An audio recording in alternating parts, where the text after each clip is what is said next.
Bachelor পয়েন্টের প্রতিটা চ্যাপ্টারে একটা না একটা চমক রয়েই যায়। এবারও তার ব্যতিক্রম হলো না। এবারও একটা চমক রয়ে গেল চ্যাপ্টার 7-এ। সেই চমকটা কি সেটা কি আপনি জানেন? তো চলুন এবার জেনে নেই আসলে কি চমকটা রয়ে গিয়েছে ব্যাচেলর পয়েন্টের চ্যাপ্টার 7-এ। আপনারা দেখেছিলেন ব্যাচেলর পয়েন্টের চ্যাপ্টার 6-এ পারসা ব্যাচেলর পয়েন্টে আগমন।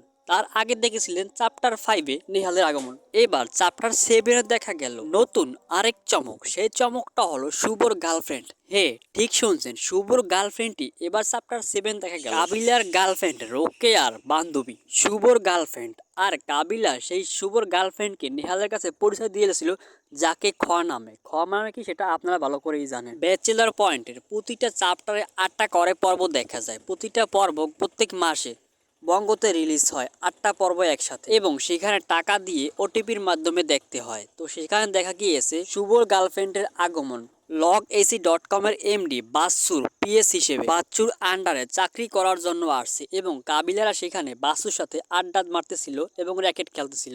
সেখানেই দেখা হয় কাবিলাদের সাথে শুভর নোয়াখালীর গার্লফ্রেন্ডের সাথে। তারা দেখে তো পুরো হতবাক। যেমনটা হয়েছে জাকির তেমনটাই কাবিলা, কারণ তাদেরই এলাকার লোক। তেমনই হয়েছে পাশা। হবেই না কেন, যে কিনা শুভর গার্লফ্রেন্ড সে চাকরি করে।